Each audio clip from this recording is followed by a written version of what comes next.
We'll read it a lot. Lévitique 20, 10. Read Leviticus 20:10. Voilà ma Monique vous entendez la biso. Monique will read for us.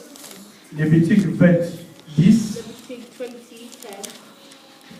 Maman Lola entendez la biso. Deutéronome 22. Maman Lola will read Deuteronomy 22. 24 à 27. 28. 24, 7.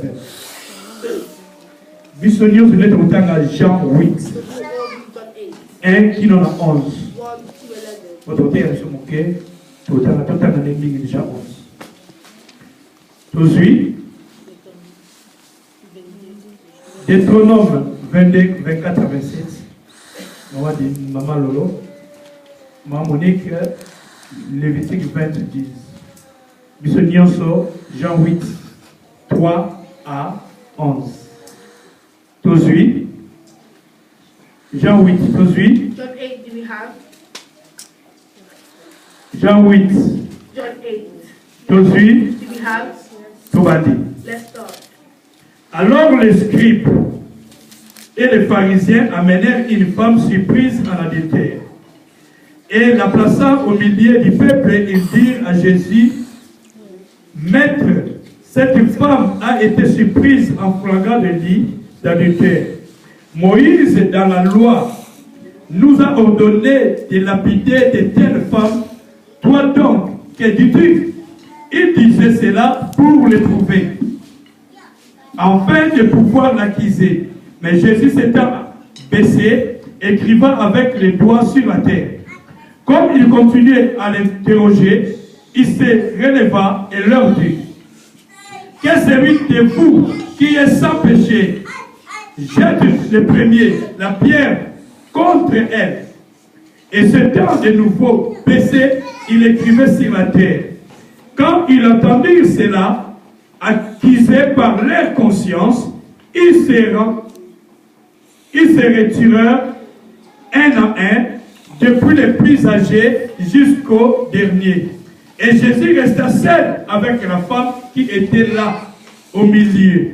Alors, s'étant relevé et ne voyant plus que la femme, Jésus lui dit, Femme, où sont ceux qui t'accusaient? Personne ne t'a-t-il condamné? Elle répondit, Non, Seigneur. Et Jésus lui dit, Je ne te condamne pas non plus. Va et ne pêche plus. La parole de Dieu. Amen.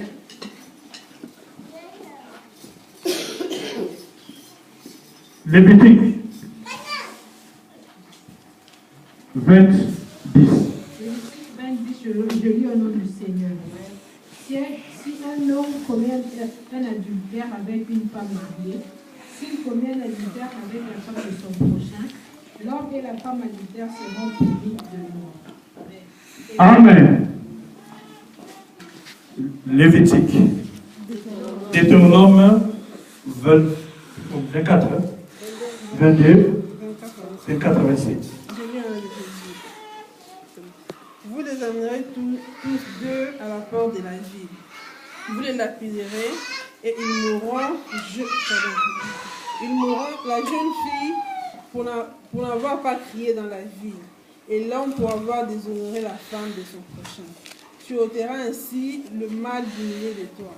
Mais c'est dans les champs que cet homme rencontre la jeune femme fiancée, lui fait violence et couche avec elle. L'homme qui aura couché avec elle sera seul puni de mort. Tu ne feras rien à la jeune fille. Elle n'est pas coupable d'un crime digne de mort, car il en est de ces cas comme de celui où un homme se jette sur son prochain et lui ôte la vie. La jeune fille fiancée que cet homme a rencontrée dans les champs a pu crier sans qu'il y ait eu personne pour la secourir. Amen. Tumeteni Yesu Kristo maboko. Let's clap for God. E profani na biso na kombo na Yesu Masiya. Amen. Amen. Thème na biso ezali la grâce nouvelle, la grâce. The theme is the grace. Alléluia. Amen. Na ngalobela lisolo moko eza na kati ya Bible. I want to tell you a story that's in the Bible. Ya mwasi oyo bakangaki na adultère. The woman that was caught with adultery. Et na mobali. with a man. Alléluia. Amen. Et pourquoi tu veux la l'histoire à moi si oyo? God wants to tell us the story of this woman Parce que moi si azali image ya église. because the woman is the image of a church. La Bible quand on parle de la femme, When, in the Bible, when we talk about a woman, on parle de we l'église. talk about the church. Alléluia. Amen.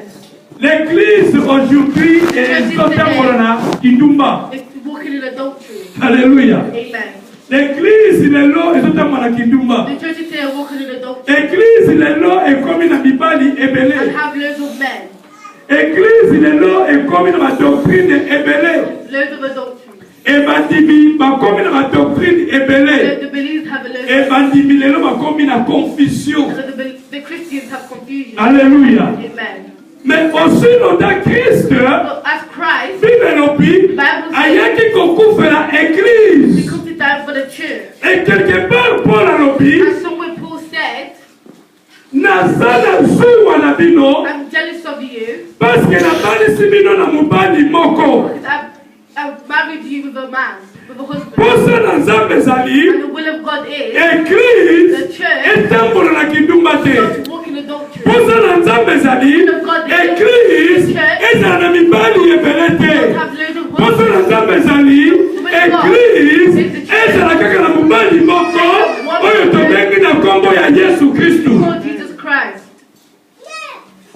Bible lobi, The Bible says bakangi mwasi oyo na ekopo. they saw this woman doing adultery.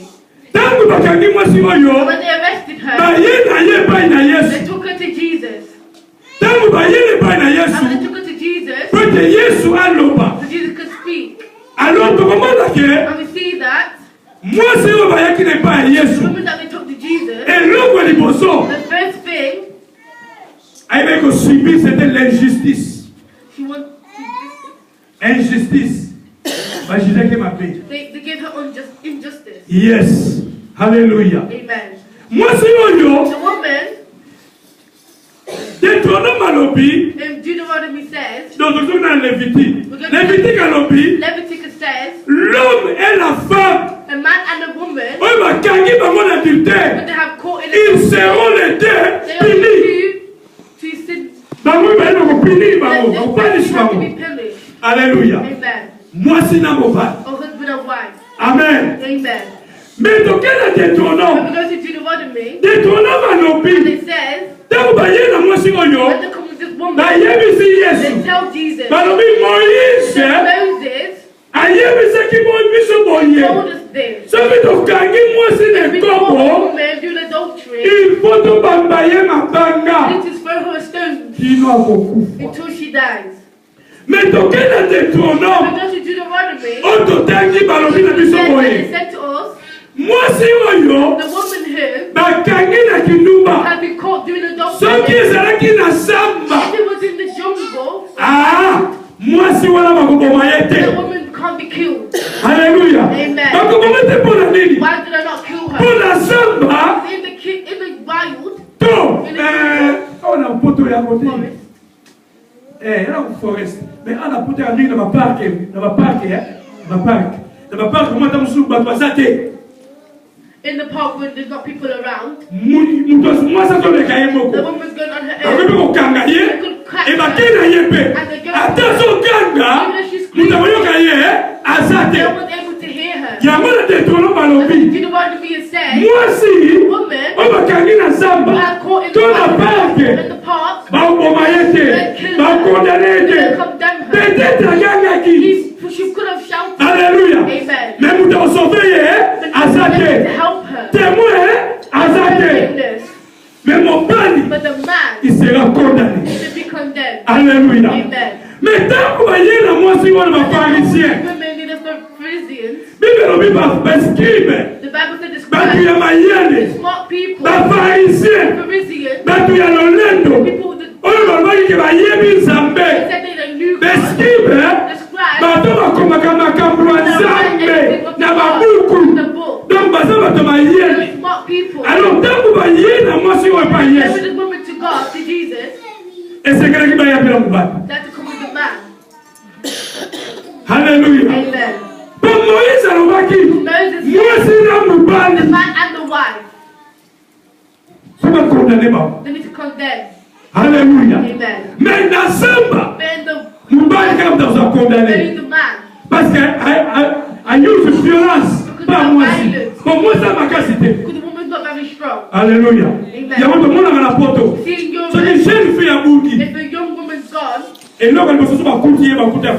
the first people if they meet her, they're dead. Et ça va coutir à Kufa. And if they meet her dead, Binga nga bagoya. Ba osala ye free autopsie. yeah. Ba osala checking. They just do a checking on her. Yeah.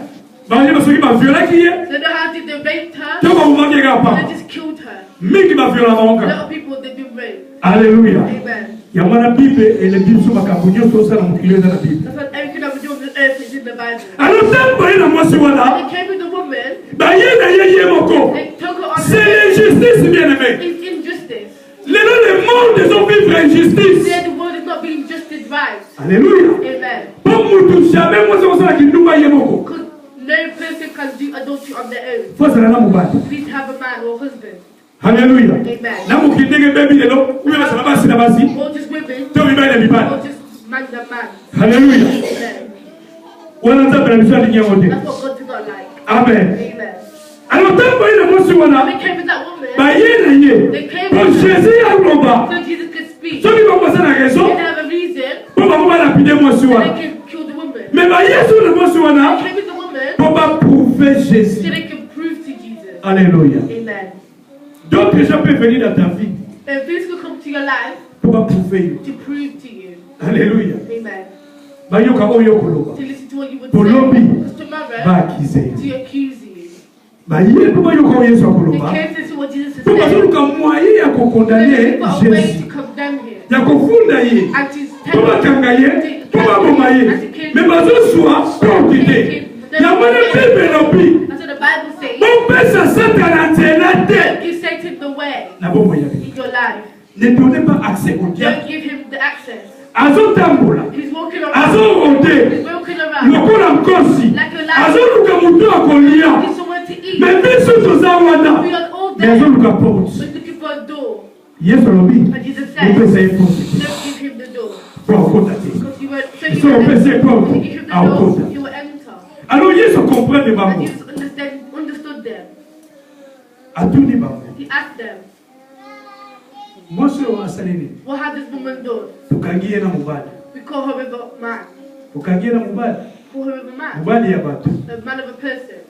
Problème ezate. No problem. Asali mabe. She's done bad. Mais Yesu atali. But Jesus saw Mwasi azaka ye moko. she was just on her own. Mubali azate. There was no man. Yesu etaki nzambe. And Jesus asked God, Atali na mitema na biso. he looked in our hearts Alobi. and he said, Oya yetu. the person who knows Na bongo ina ye. in your life Asala na mabete. who has not done bad, Azala mutu ya liboso. to be the first Ya kubamba mwasi wa mabanga. to throw the stones Akufa. to die.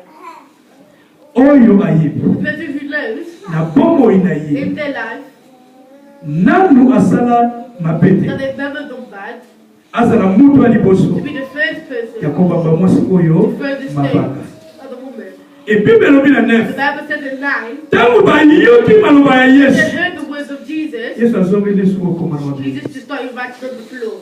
Alibi mwana munoko. He said it in his mouth, Siwali okoma ya mwana and then mabele. he wrote it on the ground. Oya yebi. Whoever knows Na vina in ye. their life Nano atonga that te. they've never gossiped, Nano ayiba that they've te. never stolen, Nano aloba mabe ya that they've never mutu said te. bad to somebody Azala else, mutu liboso. be the first person Ya kubamba ye mabanga. to throw stones at her. Alléluia. Amen. Bible lobi. And the Bible says, Quand il attendit cela, when he said this, ils étaient tous accusés na conscience na bango. everyone was accusing themselves in their own conscience. La Bible nous dit, The Bible says, oyo lingi basala yo te. whatever they don't want, you don't want to be done to you, Kosala moninga te. don't do it to somebody else. L'église, The lelo, church of today, bien aimé, Babylon, etondi na mabe. is full of bad. Or que l'église, But the church eza esika, is a place bolamu te esengeli that etu. God has to be sat down. Lelo koyoka chrétien, Today you hear a Christian, azoloba na moninga na ye to be to chrétien, their friend who is a soki Christian, akufa kufa na ye, if they want to die, they can die, akenda tali to felo. go to hell. Bien aimé, The Bible